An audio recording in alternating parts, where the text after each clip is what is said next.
A Tale of Two Cities by the celebrated novelist Charles Dickens is set against the backdrop of the French Revolution in the latter half of the 18th century.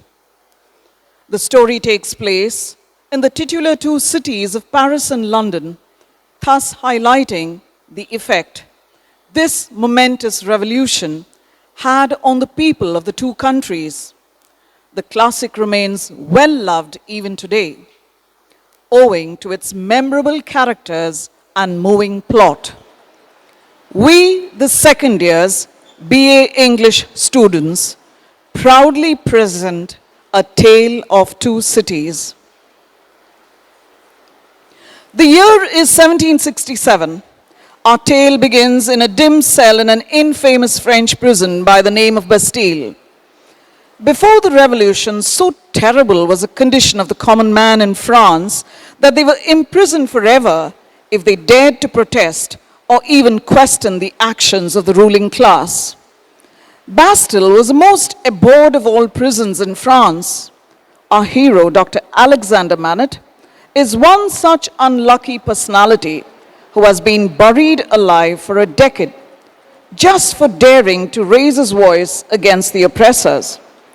Here, we see him writing a letter relating his sorry tale in hopes that the truth would come out one day and that justice would be served. But what is he writing? Let's find out, shall we?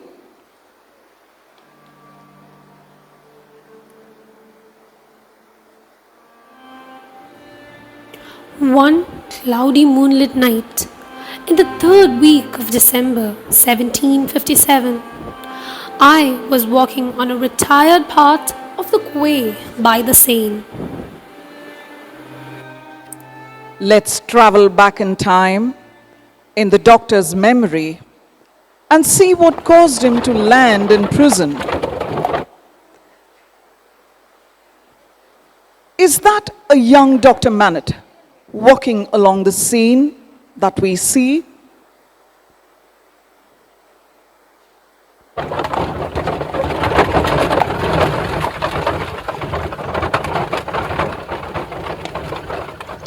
You are Dr. Manet, the young physician who during the last 2 years has made a rising reputation in Paris?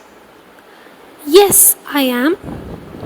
We have been to your residence, and as we didn't find you there, we came in this direction with the hope of finding you. Will you please enter the carriage?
Husband, my father, my brother.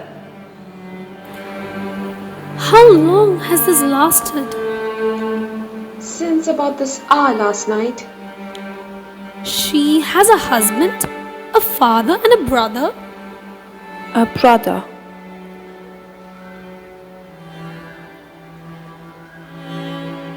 There is another patient.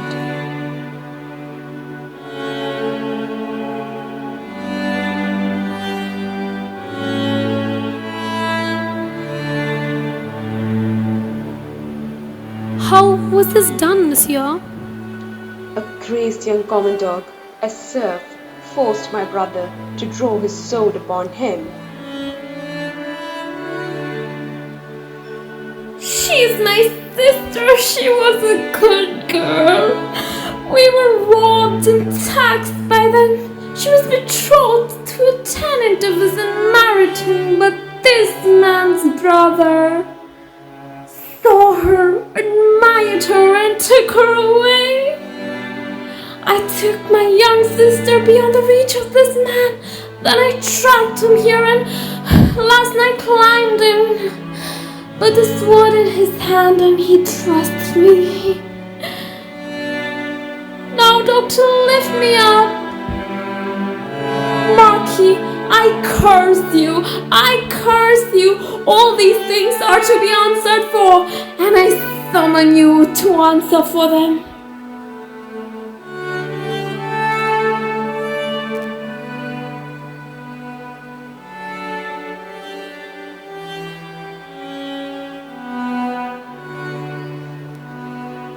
Here, take this.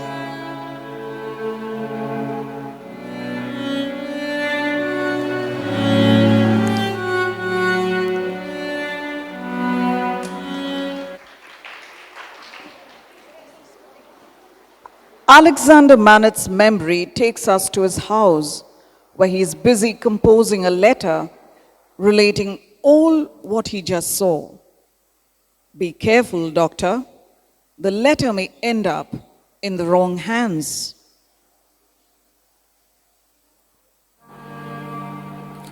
I know what influence nobles have at court. Yet I'm writing this letter as I wish to relieve my own mind of the horrors of the injustice I witnessed. I am keeping this matter a profound secret, even from my wife. Oh, doctor, what have you done?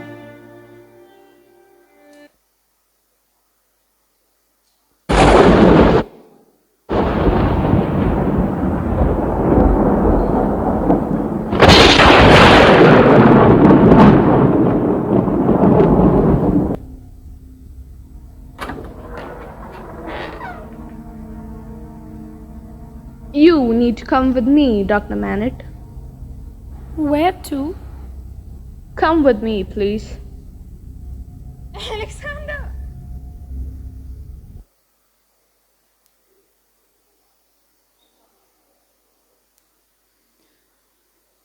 That night, that fateful night, Alexander Manet was dragged off to his grave at the Bastille, where he would be buried alive for a long, long time. 18 years have passed since that fateful night. The faithful servant Defarge has returned to take his master, Dr. Manet, home after almost 2 decades in the dark. Will he regain his former self? Will he be brought back to life? Only time will tell.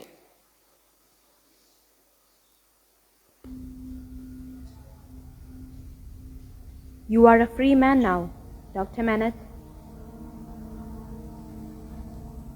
Go in, doctor.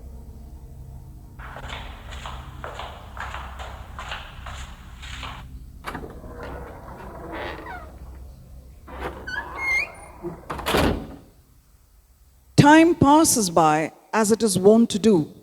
One day, after a few months, Defarge finds 2 newcomers in the wine shop.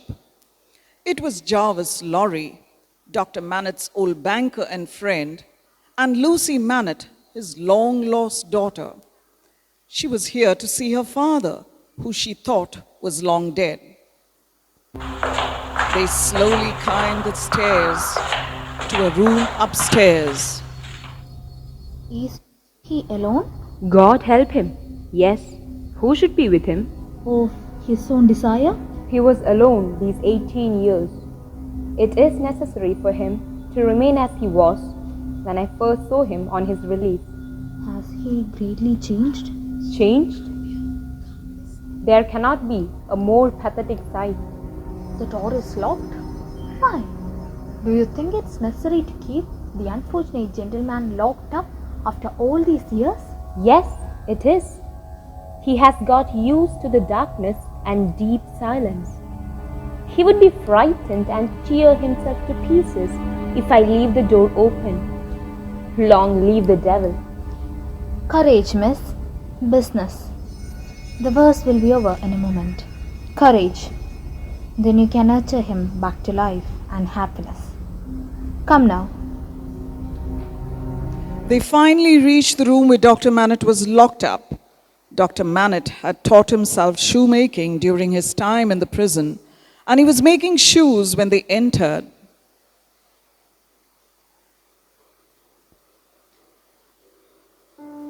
It's me. Business. Business. Come in. I'm afraid of my father. Have courage, miss. It's just business after all. Good day. Good day. You are still hard at work, I see. Yes, I'm working. I will let in a little more light. If you say so.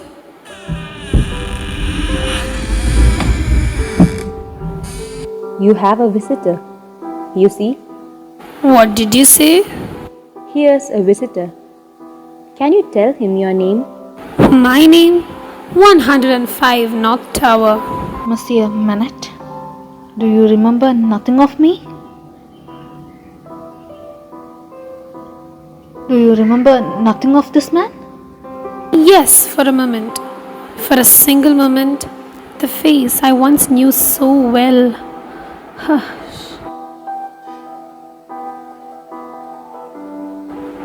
What is this?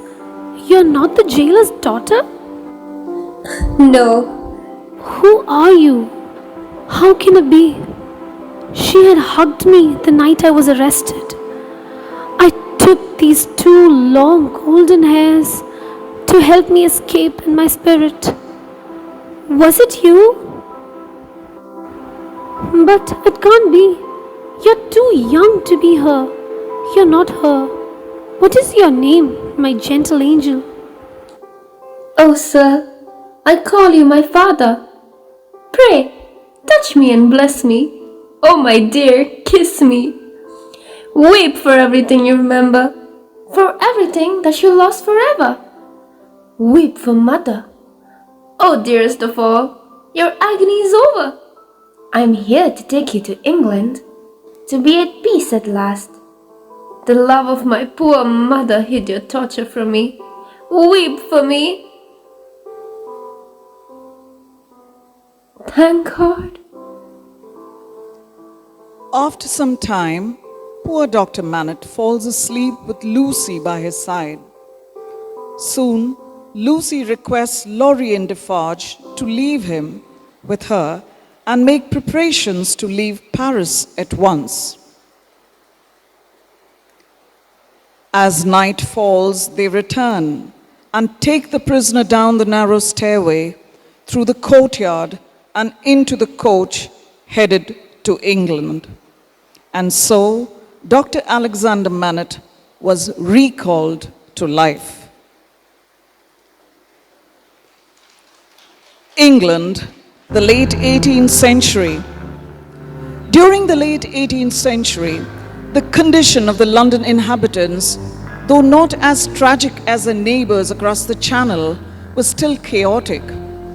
Even in London, robbers broke into houses and travelers were robbed every night. Highway robbery was at the peak of its business, and someone who was a businessman by day transformed into a highwayman by night. And if by any chance the robbed recognized the robber, he was shot right away.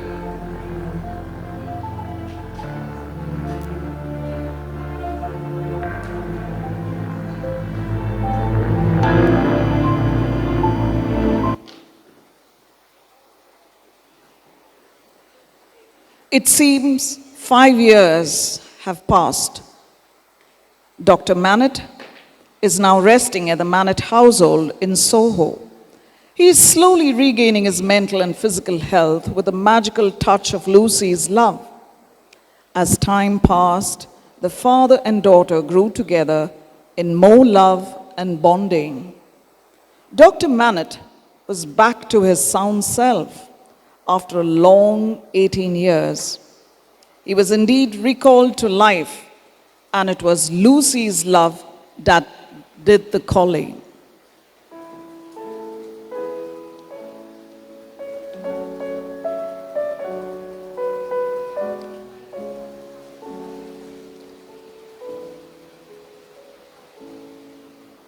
Father, how are you feeling today? Good, my dear. Very good.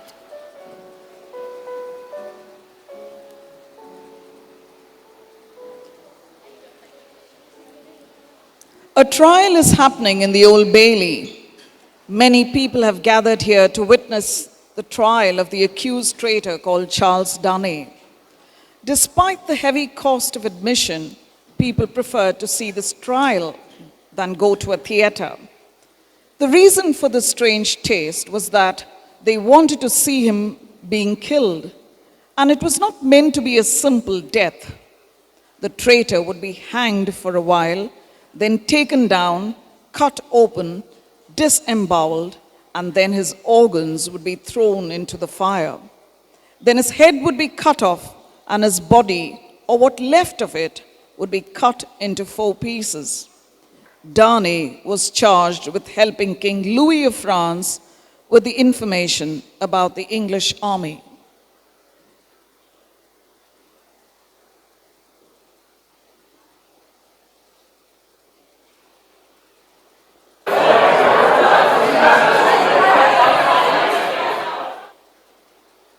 Miss Manette, look at the prisoner.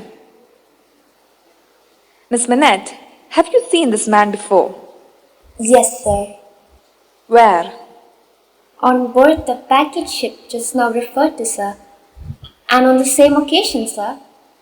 Oh, you are the young woman that Mr. Lorry referred to.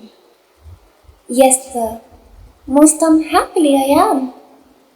Answer the questions put to you and make no remark upon them. Miss Manette, tell us more about your meeting with the prisoner. Sir, we were on the same ship with the gentleman and Do you mean the prisoner? Yes, my lord. Then say the prisoner. When the prisoner came on board, he noticed that my father was much fatigued and in a very weak state of health. We prepared a bed for him on the deck near the cabin steps, and the prisoner helped me to shelter my father from the wind and weather. He was very kind to me, and even joked about how George Washington might someday be as famous a man in history as England's King George III. But he did not mean any harm by this. He was only joking to pass the time. You may go back to your place, Miss Manette. Now, Mr. Manette. Dr. Manette, do you identify the prisoner? Yes, sir. He has visited my house in London about 3.5 years ago. Can you identify him as your fellow passenger, or can you confirm your daughter's testimony? Sir, I can do neither. Is there any particular and special reason for your being unable to do either? There is. Did you spend a long time in prison in France, Dr. Manette, without trial or even being officially accused? A long imprisonment. And I was only released the night before this incident. That is what they tell me. I don't remember that night, and I can't remember anything from a long time. I have forgotten everything from the time when I was making shoes in the prison to when I found myself living in London with my daughter. You may go back to your seat, Doctor. Sir, allow me to present another witness. You may. He has seen the prisoner riding with some unknown accomplice in the Dover mail coach on a certain Friday night, November 5 years ago. Tell me, what do you remember from that day? I saw him waiting in the coffee room near the military post and dockyard. Are you sure it was a prisoner that you saw that day? Yes, sir. Have you seen him before that? No, sir. So that was the first time you saw him? Yes. Are you sure you saw the prisoner himself and not anyone resembling him? I haven't seen anyone so much like him to cause any confusion. Look closely at my esteemed friend seated there. Now look at the prisoner. Do they look alike? Now tell me, are you still sure that it was a prisoner that you saw that night? Sir, the resemblance between Mr. Darnay and Mr. Carton is evidence enough. Henceforth, we may not consider the words of the witness credible. John Bassett is indebted to the prisoner and has been caught cheating in the past. His own words prove that. His sincerity is doubtful and there are high chances that he is paid to testify against the prisoner. If so, he is one of the worst cheaters like Judas. Roger Clyde, the prisoner's servant, also has past records of theft to his account. Chances are that Clyde partnered with Bassett to plot against the prisoner who makes regular trips to and from France. The young lady's report on his joke about George Washington was nothing but small talk between two strangers. It does not prove anything. Objection, Your Honor. The offences against the witnesses are mere speculations.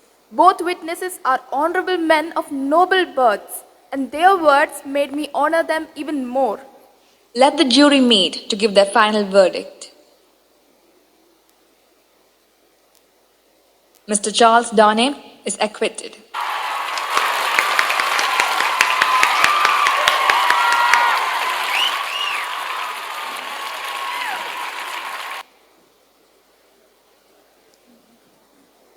Who is that young man who walks away so despondently, you ask? Why, that's Mr. Sidney Carton, the man of the hour, without whose timely idea Dr. Darnay would surely be dead by now.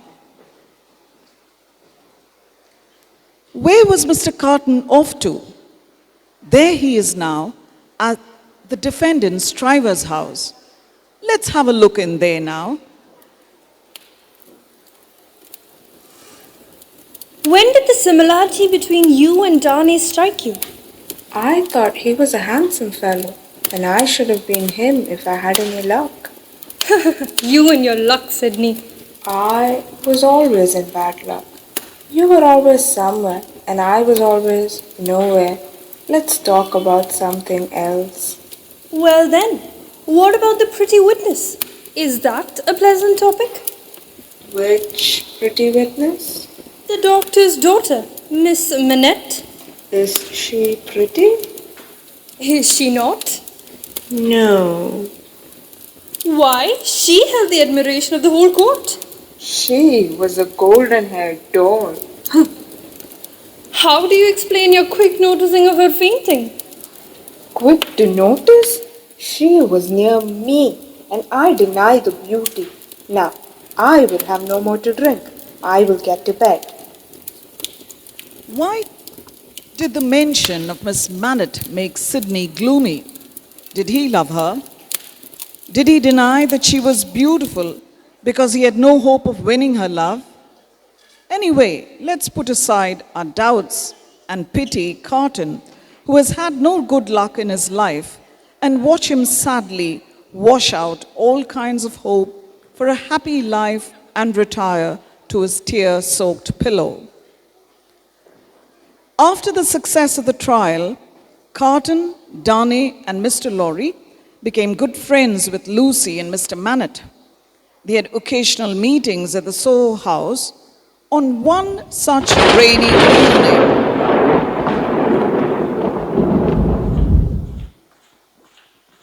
a multitude of people, and yet a solitude. Is it not impressive, Mr. Darnay? Sometimes I sit here and have this foolish fancy that makes me shudder. Tell us so that we know what it is. Oh, it may seem nothing to you, but I have sometimes sat alone here and listened to the echoes of all the footsteps that are coming by and by into our lives. There is a great crowd coming into our lives, if that be so. Are they all destined to come to all of us, miss? I don't know, Mr. Darnay. I have imagined them to be the footsteps of the people who are to come into my life and my father's. I see them, Miss Lucy, in the lightning, and I hear them in the peal of thunder, fast, fierce, and furious. perhaps they will indeed see the great crowd of people with its rush and roar, bearing down upon them soon enough. Let's leave rainy England behind for some time and have a look in at its neighbor across the channel. In France, the beginnings of the revolution were just simmering under the surface. The people were hungrier and dirtier than they had ever been before, and the people in power were at their negligent best. The entire country was groaning under the weight of mass starvation and poverty. When the pampered queen was approached with a plea that the people didn't have bread to eat, Marie Antoinette famously said, "Let them have cake." The men and women, helpless in their wretchedness, were ready to steal, nay, kill, to feed themselves and their starving kids. It is such a miserable village that we now go to. Saint Antoine was its name, and many were the mouths that longed for sustenance there.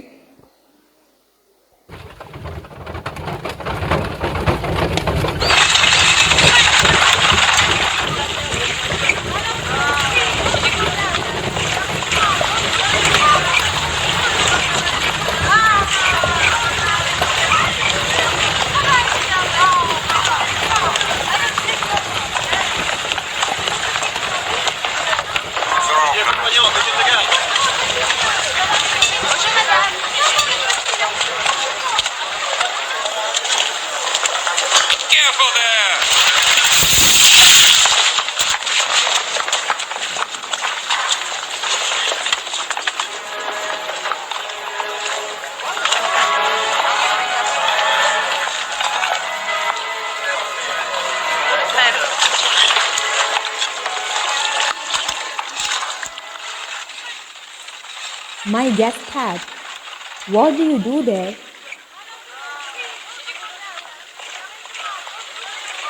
Not yet, guest hat. Not yet. In the days to come soon, this very street would run red once more, not with the watered down wine of the poor, but with the blood of the rich, and no one would go hungry again. In another part of France, not too far away, from where his people licked mud off the road to fill their stomachs, Monsignor was having a party with the choicest of nobles. Here he comes now.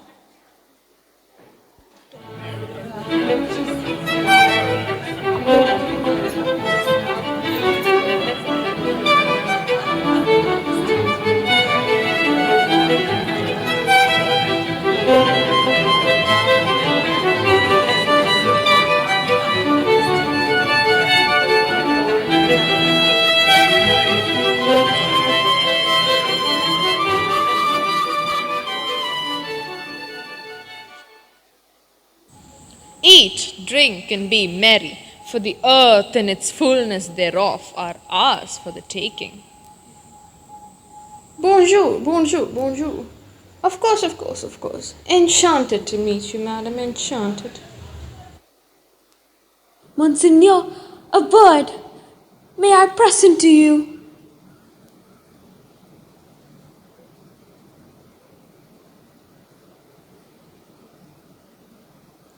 Monseigneur, the land is suffering. The villains, they're starving. I don't have time for all that. Finally, the Marquis of Saint Antoine is returning to his village.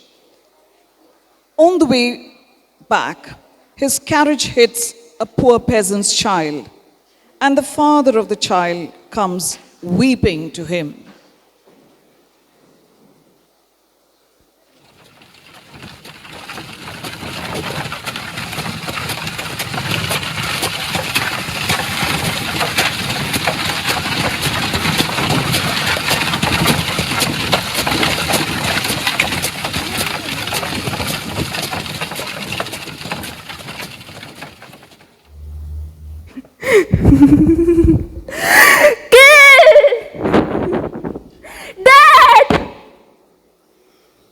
It is extraordinary to me that you people cannot take care of yourselves or your children. One or the other of you is forever in the way. How do I know what injury you have done to my horses? See, give him that. Dad! I know it all. I know it all. Be a brave man, my Gaspard. It is better for that poor little thing to die so than to live in pain. Pick that up, philosopher, and spend it as you will. Hold the horses. Who threw that? You dogs! I would ride over any of you willingly and exterminate you from the earth. If I knew which rascal threw the carriage, he would be crushed under the wheels. Go on!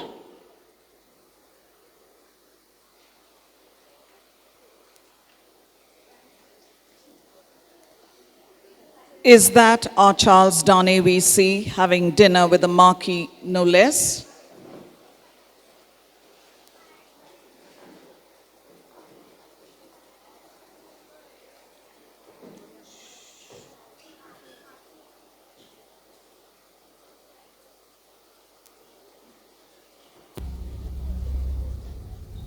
We have asserted our station, both in the old age and the modern, that I believe our name to be more detested than any name in France.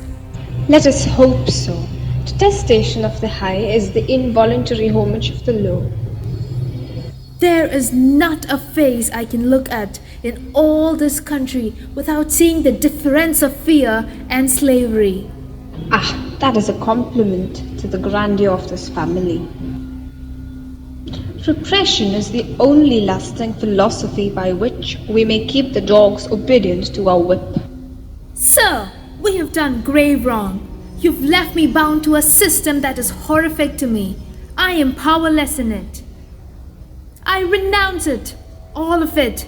This property, what is it but a wilderness of misery and ruin? There is a curse on it in all the land. I will abandon it and live in England, where I have found refuge, companionship. The property isn't yours to renounce, yet, as for the companionship, my friend, your words mean nothing to me.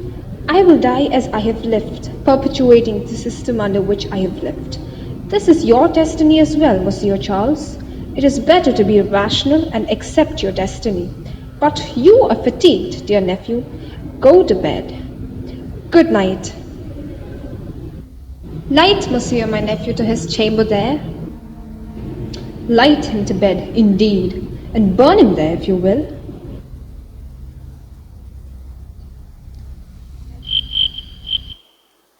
Oh my, there's an intruder in the castle.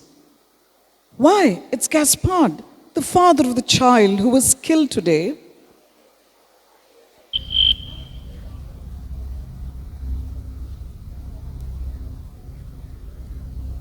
Drive him fast to his doom.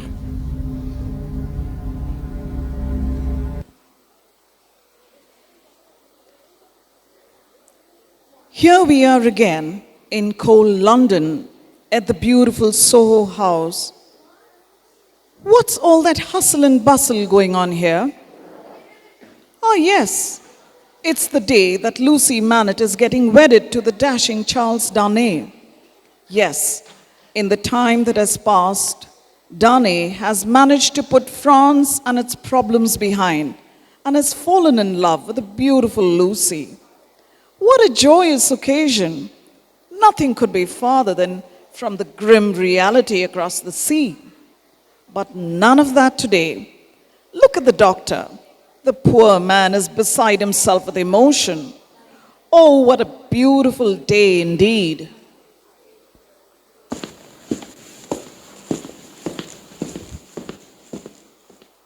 This is why I brought you across the English Channel when you were young, my sweet Lucy.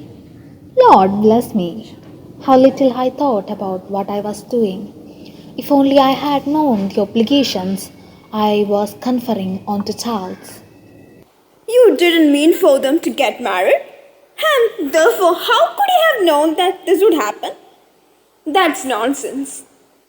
Lucy, Miss Prose and I, as two formal business people, don't want to miss our last chance to say something reassuring to you.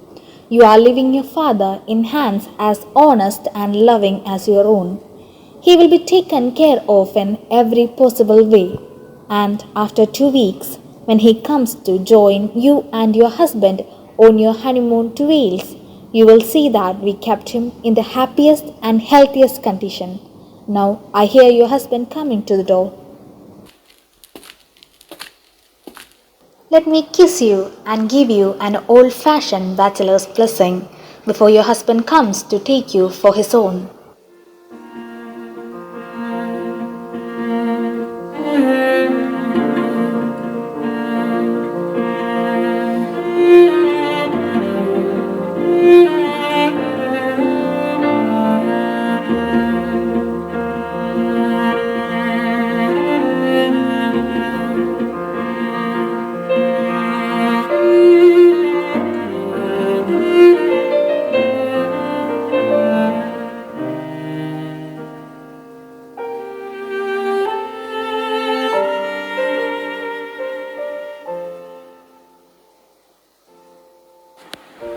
Take her, Charles. She's yours. To thee, Charles, take Lucy as your wedded wife, to have and to hold from this day forward, to better, for worse, for richer or poorer, for sickness and in health, to love, cherish, and to obey, until death do you part. I, Charles, take thee, Lucy, as my wedded wife, to have and to hold from this day forward, to better, for worse, for richer or poorer, for sickness and in health, to love, cherish, and to obey, until death do us part. To thee, Lucy, take Charles as your wedded husband, to have and to hold from this day forward, to better, for worse, for richer or poorer, for sickness and in health, to love, cherish, and to obey, until death do you part. And I, Lucy, take thee, Charles, as my wedded husband, to have and to hold from this day forward, to better, for worse, for richer or poorer, for sickness and in health, to love, cherish, and to obey, until death do us part. According to the power vested in me by the Church of England, I proclaim you husband and wife. You may now kiss the bride.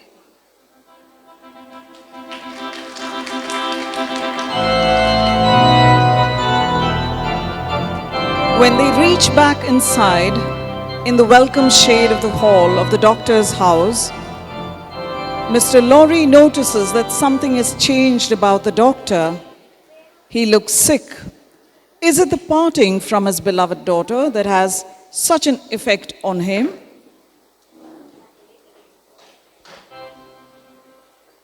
I think it would be best if we didn't talk to him right now or disturb him at all. I need to go to Tellson's bank. I will go there now and come back very soon, and then we will take him on a ride into the country and eat dinner there. Everything will be fine.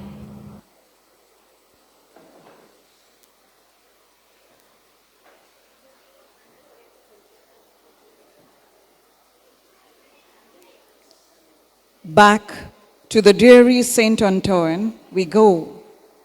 It's our dangerous couple that stands outside their winery. What is it that catches their eye so? Oh my, it's our old Gaspard. Poor man.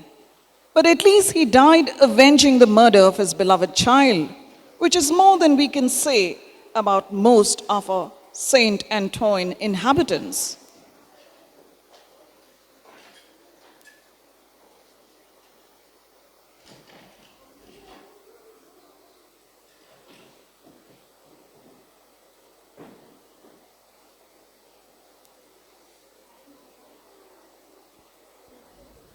The devil take them all. Patience, my dear. We shall pay them back. Yes, pay them back with interest and more. Say then, my friend, what did Jack the policeman tell you? He told me all he knows, which isn't much tonight. There's been another spy hired from our neighborhood. There might be many more, for all he knows. But he knows of one for sure. Oh well, we'll need to put him on the list. What do they call him? He's English. His name is Basat. You are a little depressed. Well, then it's a long time. It is a long time. And when isn't it a long time? Revenge takes a long time. It's just the way it is. The next day.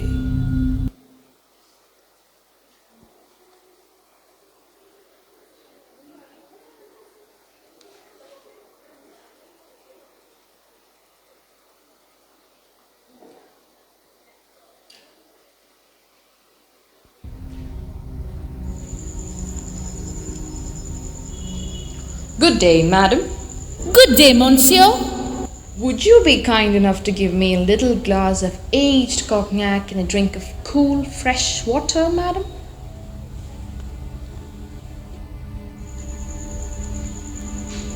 This cognac is marvelous, madam.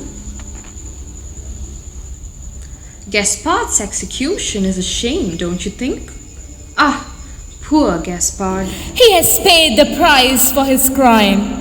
I believe there is a lot of sympathy and anger for the poor man in his neighborhood, don't you think? Between you and me. Is there? Isn't there? I was telling your wife, with whom I had the pleasure of chatting with when you entered, that I hear there is a lot of sympathy and anger in Saint Antoine about the execution of poor Gaspard. No one has told me that. The joy of talking with you, Monsieur Defarge, reminds me that I am lucky enough to know some things about you. Really? Yes, really. I know that when Dr. Minette was released from prison, you, his old servant, took care of him. He was brought to you. You see that I know about the situation? That's true for sure. His daughter came to you, and she took Dr. Minette from you, along with a well-dressed man in brown. What is his name? He had a little wig. Laurie, from Telson and Company, over in England. That's true. Very interesting memories. I have known Dr. Minette and his daughter in England. Yes? We never hear from them. We got the news that they arrived safely in England and perhaps another letter or two from them. Maybe two. But since then, they've gone their way. We have gone ours. And we haven't kept in touch. She is going to be married. Going to be? She was attractive enough to have gotten married a long time ago. You English are cold people, it seems to me. Oh, you can tell that I am English. You have an English accent. Therefore, I assume that you're an Englishman? Yes, Miss Minette is going to be married. But not to an Englishman. She is marrying someone who, like herself, is French. And speaking of poor Gaspard, it is strange that she is going to marry the nephew of the Marquis, who Gaspard was hanged for killing. In other words, she is marrying the new Marquis. But he lives in England when no one knows who he is. He isn't a Marquis there. There, he is known as Mr. Charles Darnay. I shall leave. Her name will have to be added. All of their names will be added. The hunger for revolution, which had been squirming in the minds of the French peasantry, had finally boiled over. They wanted the aristocrats' blood, and they would wait no longer. The people of Saint Antoine were armed with cartridges, powder, and bars of iron and wood, knives, axe, pikes, really any weapon they could get their hands on, demented with an undying desire to sacrifice for the glory of their cause. They march on the Bastille.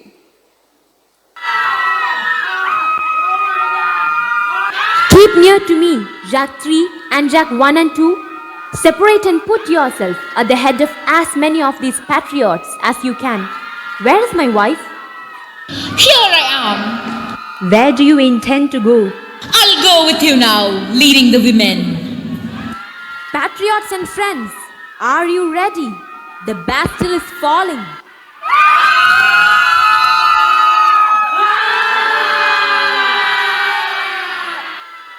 To the Bastille!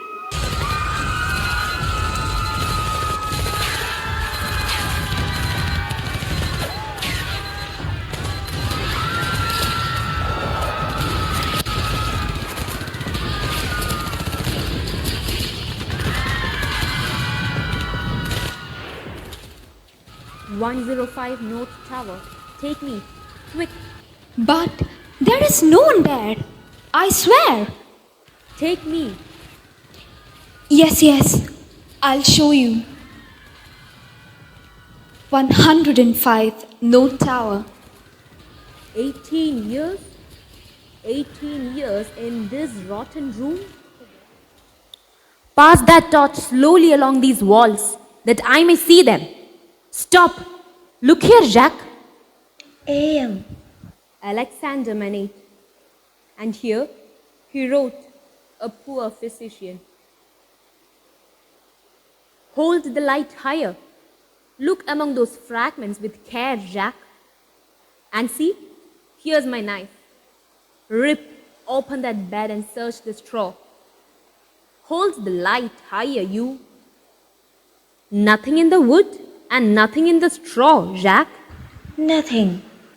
Ah, then let's leave, Jacques.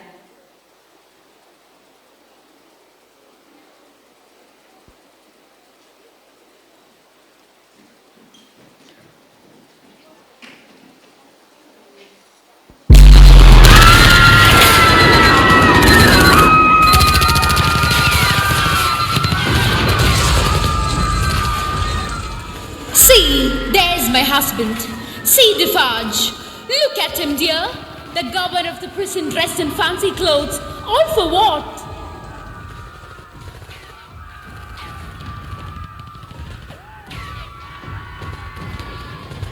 Die, you scum of the earth! Die!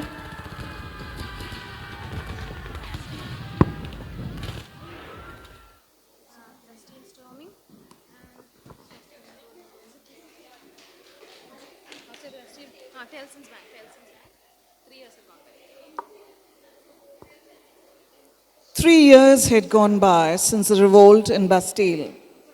Although the upper class and the Monseigneurs trembled at the wrath of the French peasantry, the people of France did not see their lot getting any better. As for the upper class, Tellson's Bank was the only safe haven. We now see Mr. Lorry getting ready to sail to France to the Paris branch of Tellson's at the height of the violent revolution. You know, you don't have to go to Paris. My dear Charles, this is absurd. I am completely capable of going to Paris myself. I know the city well. And do you know how many years I have worked for Tellson's Bank? I should carry out this business. I wish I were going myself. Don't be foolish. You are a Frenchman. And that's precisely the reason I should go.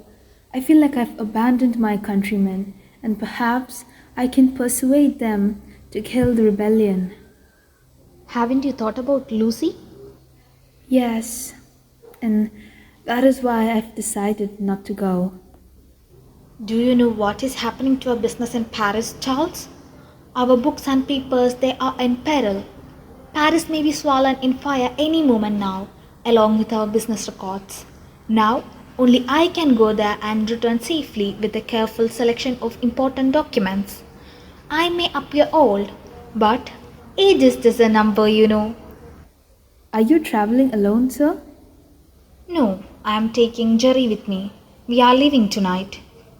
Has any gentleman heard of the Marquis of Evremont? The Marquis of Evremont? Ah, I've heard of this man. He's a traitor to his family and his country who abandoned his estate and left them to the villages. He ran away when his uncle was murdered. Oh, is it? That's the kind of fellow he is? Damn him. Let me see the letters, driver. Very pressing. To Monsieur heretofore, the Marquis Saint-Evremond of France, confided to the carers of Messrs. Telson and Company, Bangers, London, England. No, I don't think anyone here is familiar with the address. I believe he's a nephew or an unworthy successor of the murdered Marquis. Glad I never knew him. Well, after all, he's a craven who abandoned his post some years ago. He abandoned the estates he inherited and left them to the ruffian herd. I know the fellow. Do you, by Jupiter? I am sorry for it. Why? Why, Mr. Darnay? Did you hear what he did?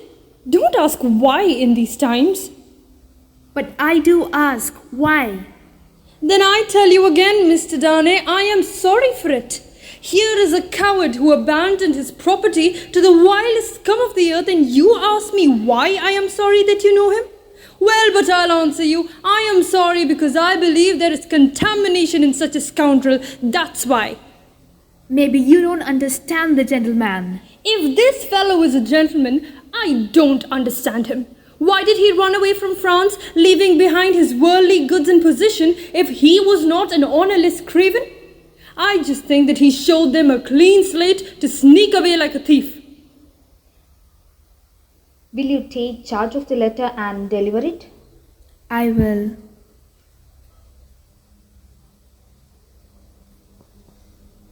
Who is sending me letters from Paris, of all places?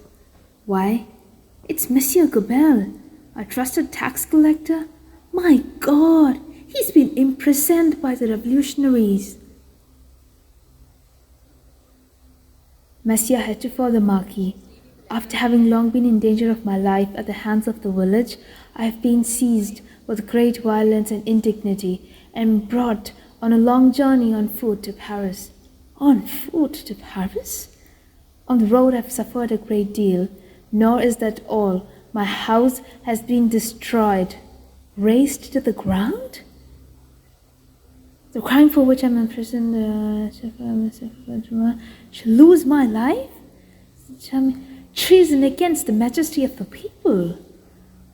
That I've acted against for them for the migrant. This is in vain I represent the only responsible that I've acted for an emigrant. Where is that emigrant? I should remember where is that emigrant? I cry in sleep. I demand if I'm safe for his mouth. I send my desolate cry across hell's unknown in Paris. The life's existence of the honor of your noble name. I beg you, Monsieur, for the market to come and save me and rescue me. On the fault that I've been true to you, Monsieur for the Marquis. I pray be true to me. Me afflicted Gabelle. By God, what have I done? Poor Gabelle. He had to endure the pain and hardship because of my selfish desire. I have to go to Paris. I can't do nothing and stay here. But Lucy must not know. No. Lucy must be spared the pain of separation.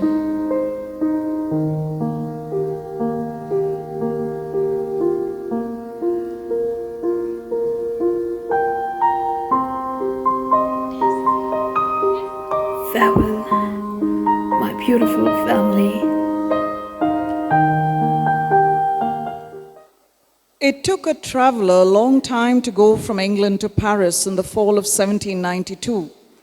There were many bad roads, bad carriages, and bad horses that would have delayed him, even though the King of France was still ruling on the throne in all of his glory. Now that the times had changed, there were even more obstacles. Every town gate and village taxing house had its band of citizen patriots with their muskets ready to shoot at the slightest provocation. They stopped all comers and goers, cross-questioned them, inspected their papers, looked for their names in lists of their own, turned them back, or sent them on, or stopped them and laid them in hold as they fancied. This is what awaited Darnay as well. Darnay was thrown into prison.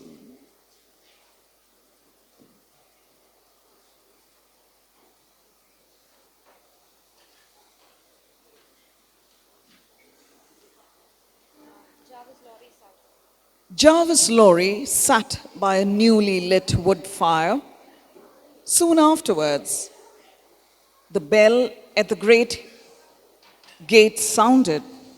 Suddenly, the door opens, and Mr. Lorry gets the shock of his life as the two people he least expected in Paris rush in, Lucy and Dr. Manette.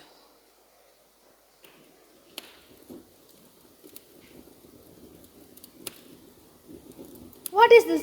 What is the matter? Lucy, Manette, what has happened? What has brought you here? What is it? Oh, my dear friend, my husband. Your husband, Lucy? Charles. What of Charles? Here. Here? In Paris? Has been some days. 3 or 4. I don't know how many. I can't collect my thoughts. An errand of generosity brought him here unknown to us. He was stopped at the barrier and sent to prison. God, save us all. What do we do? I am going to save him. But, Manette, my friend, are you quite sure you are able? My dear friend, I have had a charmed life in this city. I have been a bastard prisoner. There is no patriot in Paris. In Paris? In France, who, knowing me to have been a prisoner in the Bastille, would touch me except to overwhelm me with embraces or carry me in triumph. My old pain has given me a power that has brought us through the barrier and gained us news of Charles there and brought us here. I knew it would be so. I knew I could help Charles out of all danger. I told Lucy so. Don't be so terrified, my love. I solemnly swear to you that I know of no harm having happened to Charles, that I have no suspicion even of his being in this fatal place. What prison is he in? Love force.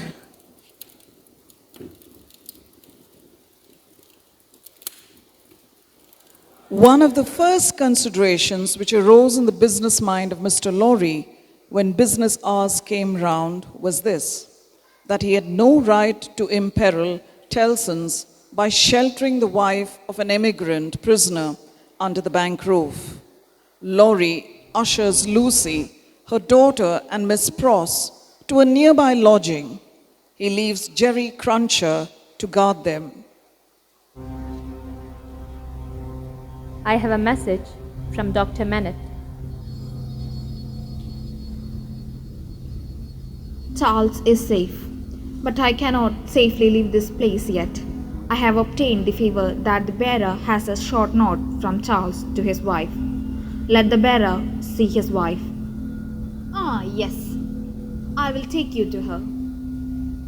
My wife will accompany us, so that she is familiar with the faces of the mother and child in case of danger.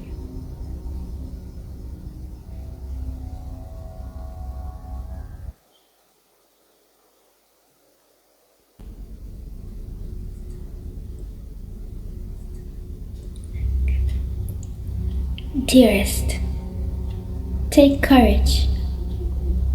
I am well, and your father has influence around me. You cannot answer this. Kiss our child for me.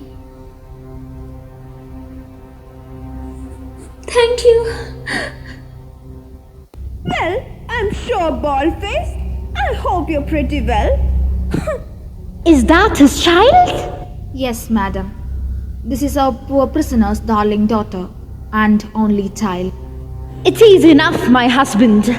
I've seen them. We may go. You will be good to my poor husband, won't you? You will do him no harm. You will help me see him if you can. Your husband is not my business here. It is the daughter of your father who's my business here. For my sake, then, be merciful to my husband. For my child's sake, she will put her hands together and pray you to be merciful. We're more afraid of you than of these others. What is it that your husband says in that little letter? Influence. He says something touching influence? That my father has much influence around him. Surely it will release him. Let it do so. As a wife and a mother, I implore you to have pity on me and to not exercise any power that you possess against my innocent husband, but to use it on his behalf. Oh, sister woman, think of me as a wife and a mother. The wives and mothers we have been used to seeing since we were as little as this child and much less have not been greatly considered. We have known their husbands and fathers laid in prison and kept from them often enough. All our lives we have seen our sister women suffer in themselves and in their children. Poverty, nakedness, hunger, thirst, sickness, misery, oppression and neglect of all kinds. We have borne this a long time, judge you. Is it likely that the trouble of one wife and mother would be much to us now? Courage, my dear Lucy. Courage. Courage. So far, all goes well with us. Much, much better than it has of late gone with many poor souls. Cheer up and have a thankful heart. I'm not thankless, I hope. But that dreadful woman seems to throw a shadow on me and all my hopes. Tad, what is this despondency in the brave little breast? A shadow indeed. No substance in it, Lucy.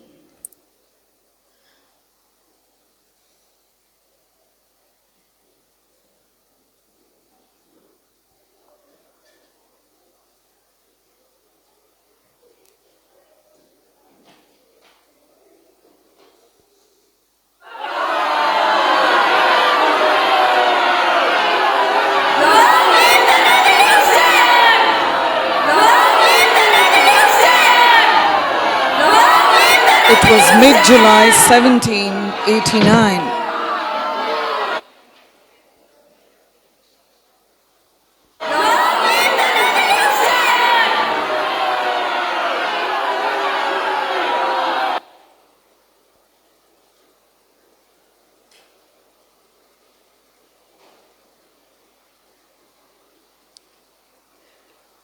The storm was raging. Everyone did notice its birth and its rise. They knew it had to come to this because that rise came after years of oppression, years of tears, years of poverty, years of pain, years of torture. And when finally the storm hit the country, it hit so bad that the entire social system got wrecked. Now the aristocracy, both guilty and innocent, fled for their lives. The oppressors were oppressed in turn and killed mercilessly. La guillotine was their weapon for vengeance, and when they looked at it and at the lifeless bodies it produced, they breathed in their long lost liberty, equality, and fraternity.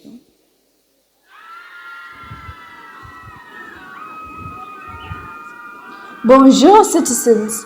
A lovely day for beheading, huh? I wonder how many heads would roll today. They say it's the best cure for headaches. And the national razor that will give you a close shave.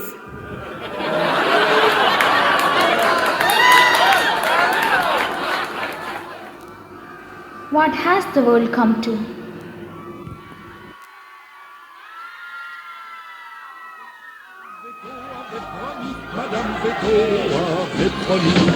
De faire égorger tout Paris, de faire égorger tout Paris. Mais son coup a manqué grâce à nos canonniers. Dansons la carmagnole, vive le son, vive le son. Dansons la carmagnole, vive le son du canon. Monsieur Veto avait promis, Monsieur Veto a...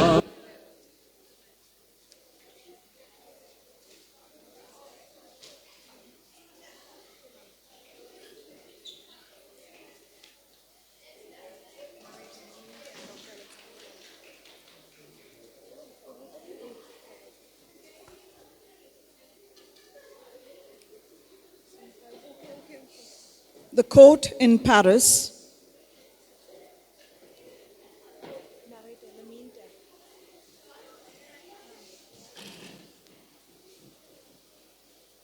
In the meantime, Dr. Alexander Manet had worked his magic with the people of France and had managed to get his son-in-law released from La Force. However, Darnay was renounced again by 3 mysterious Frenchmen and was taken aback and imprisoned at the concierge. We are now going to witness the second trial of Charles Darnay, which shall reveal whether he would live or die by the next day. Here they are now at a court in Paris.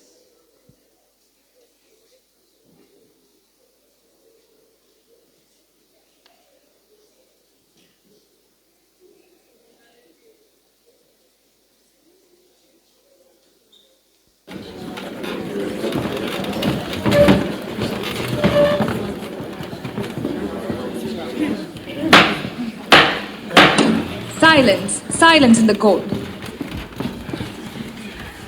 Charles Evermont, called Darnay, was released yesterday but is reaccused and so retaken. He is suspected and denounced as the enemy of the Republic. Was the accused denounced openly or secretly? Openly, my lord. By whom? By 3 voices. Ernest Defarge, the wine vendor, his wife, Teresa Defarge, and Alexander Manet, the physician. My lord, I protest that it is a forgery. As you know, the accused is the husband of my daughter. How can I denounce him?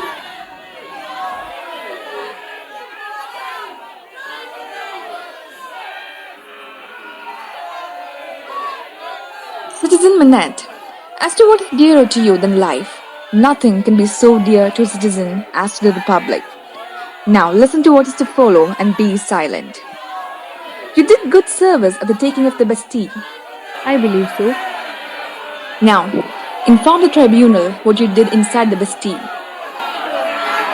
I knew that the prisoner of whom I speak was confined in the cell 105 North Tower. I knew it from himself.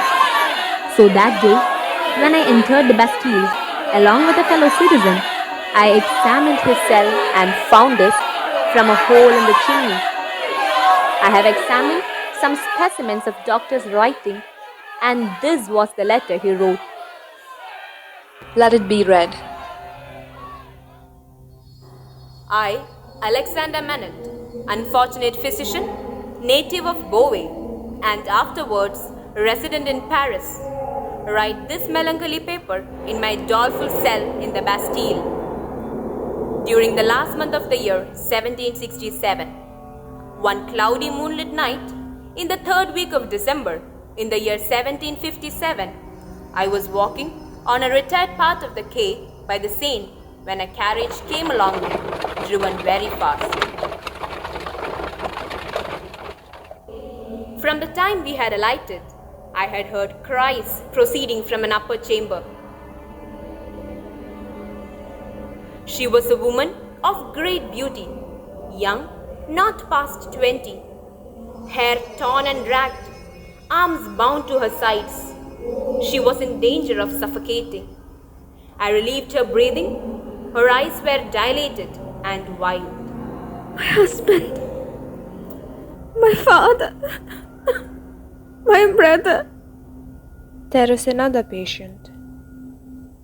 On some hay in the ground, with a cushion thrown under his head, lay a handsome peasant boy, not more than 17 at the most.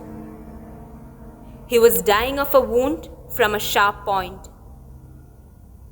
I saw the elder brother look at him without pity in his eyes, as though he were not a fellow human being dying before his eyes. Crazed young commandant, a serf, forced my brother to draw his sword upon him. The boy then started to speak. She's my sister. She was a good girl. I had never before seen the sense of being oppressed bursting out like a fire until I saw the dying boy. We were robbed and taxed by them. She was betrothed to a tenant of his and married him, but this man's brother. Nothing human could have held life in him but the determination to tell all his wrong. Saw her, admired her, and took her away. I took my young sister beyond the reach of this man. Then I tracked him here and last night climbed him with a sword in his hand and he trusts me. I lifted him up to face the brothers. Marquis, I curse you. I curse you. All these things are to be answered for, and I summon you to answer for them. The young girl died after a week. Her young head drooped gently to one side, and all her earthly suffering ended. They asked me not to inform anyone about the happenings. I denied all their payments and decided to write a letter to the minister. A few days later, wife of Marquis Saint Evermont visited me. She, unlike her husband and his brother, was filled with sympathy for the young woman and wanted to make amends by helping the deceased younger sister. She needed the details of the younger sister. I could only tell her that the sister existed. I knew nothing beyond that. Then the lady left with her son Charles. I sealed my letter and delivered it that day. It was December 31st, near 9 o'clock. That night, a man dressed in black rang the bell at my gate. He demanded to see me and quietly followed my young servant, Ernest Defarge, upstairs. That was the last time I saw my wife, my lovely wife. I was forced into a coach to meet the two brothers. One of them took my letter out of his pocket, burned it, and put down the ashes with his foot. And then I was brought to this cell, to my grave, to rot. I, Alexander Menet, unhappy prisoner, do this last night of the year 1767, in my unbearable suffering, denounce the Evermont brothers and all their descendants to the last of their family, to the time when these things will be answered for. I denounce them to heaven and Tell the wind and the fire to stop if you will. Not me. The peasant family so endured by the Evermonts is my family. It was my sister, her husband, their unborn child, and my brother who were mortally injured and killed by them. Tell the wind and the fire to stop, but do not tell me to stop. Guilty, to be beheaded within 24 hours.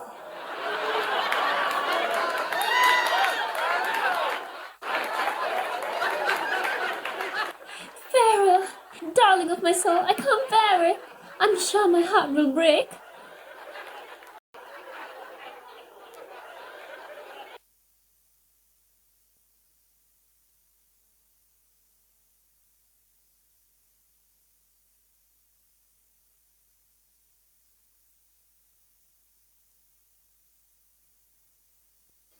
You had great influence, and all the judges are very friendly to you, are they not? nothing about Charles was concealed from me, and I did try my best to save him. That's well. I've always known the great efforts you have put, and it is worth the effort. Let's try our best without any delay. I have no hope. I am sure he will perish. Nor have I. But don't grieve, because she might feel that his life was wasted, and that would trouble her. But I really have no hope. Don't worry. Look, this is the certificate which enables me to pass out of the city. Keep it for me until tomorrow, because tomorrow I'll meet him, and it's better not to take it to prison. Even Dr. Manette carried a similar paper with him, which enables him, his daughter, and her child to pass out of the city. You should listen to me carefully. You should get prepared to leave England. Prepare your horses early in the morning and wait till I come to you. When I come, take me in, will you? Yes, I will. I have great confidence in you, and I will prepare for the journey.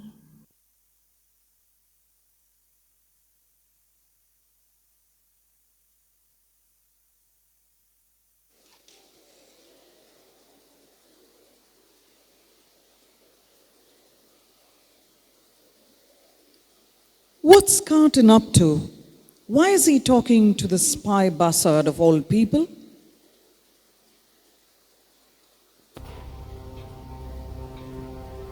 So I hope you'll keep your word, and this should rest solely between you and me.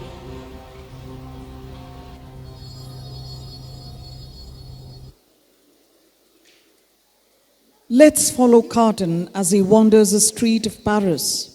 Who knows? Maybe we'll find out what he's up to.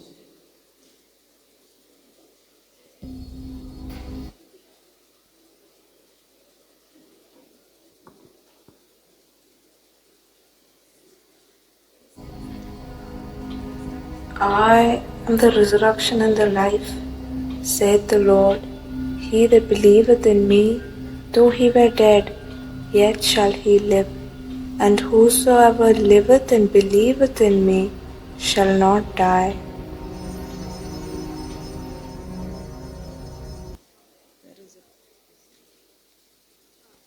I could not believe it to be you. You're not a prisoner. No.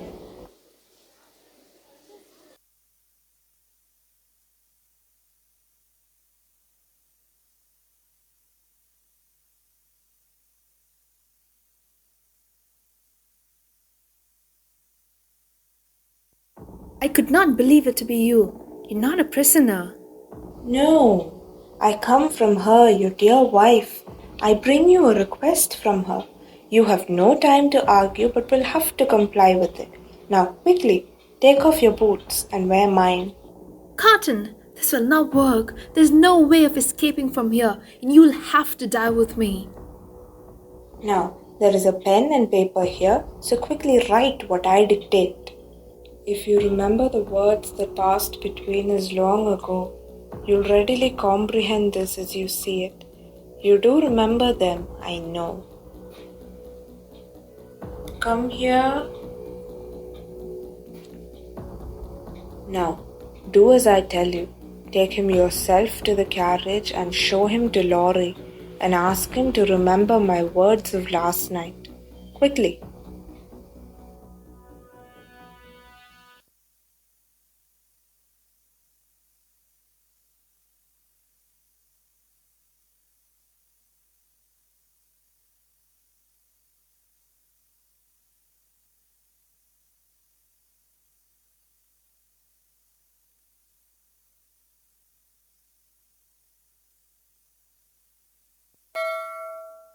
The court awaits. We must leave immediately.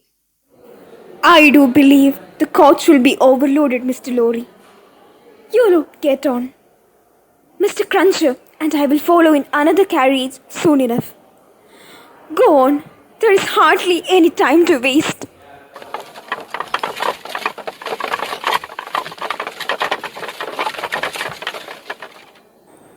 Mr. Cruncher, what do you think about leaving from another courtyard? A carriage has already left from here today. It might look suspicious. I think you're right, miss. Anyway, I'll stand by your decision. Wouldn't it be best if you went on ahead and stopped the vehicle and horses coming here, and then wait for me somewhere else? That's a good idea. Where could you wait for me? The door of Notre Dame Cathedral. Is that okay, Cruncher? Yes, miss. But I'm worried about leaving you. Dear Cruncher, don't worry about me. Worry about the lives of people who depend on us. Where is Evermont's wife? Où est la femme de l'Evermont? Answer me! Where are they? I won't allow you to catch them. Devil's wife! I am an English woman. You stupid pig! You're not answering me! I demand to see her! Move away from the door! Citizen Doctor, wife of Evermont, Any person but this miserable fool! Answer me! There is no one in that room behind you, is there? Let me look! Never!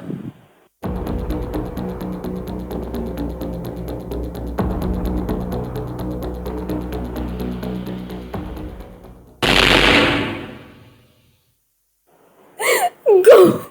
Go to hell, you devil!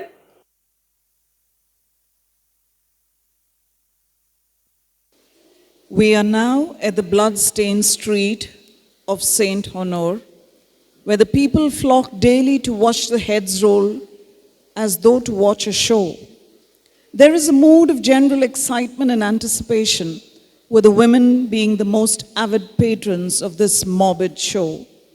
A good day for these women is a day when they count more than 50 heads as they sit there knitting, and today is no different, although there is a palpable sense of anticipation in the air today. The execution of the hated aristocrat Evermond was to happen today. Little do they know that the safely unconscious Marquis of Evermond was swiftly leaving France in the back of a carriage going at the utmost speed it could muster.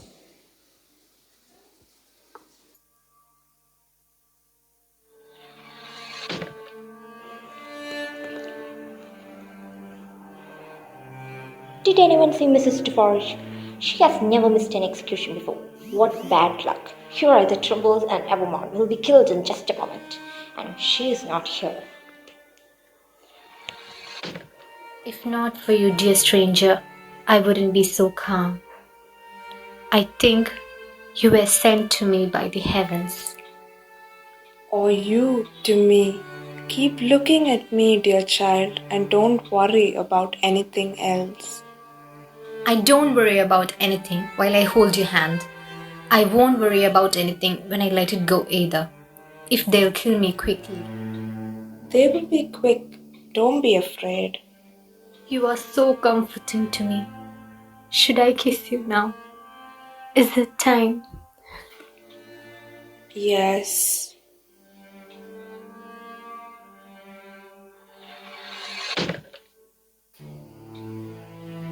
I am the resurrection and the life, says the Lord. He who believes in me, even though he is dead, will live. Whoever lives and believes in me will never die. Charles Darnay Evremond.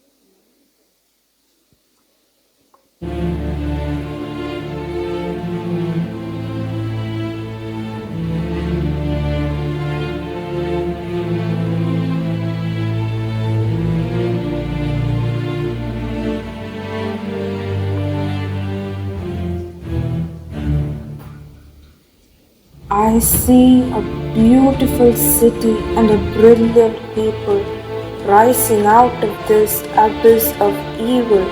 I see the lives for which I laid down my life, peaceful, useful, prosperous and happy, in the England which I shall see no more. I see her with a child upon her bosom who bears my name. I see him growing up to be a man who brings honor to this name. It is a far, far better thing that I do than I have ever done. It is a far, far better rest that I go to than I have ever known.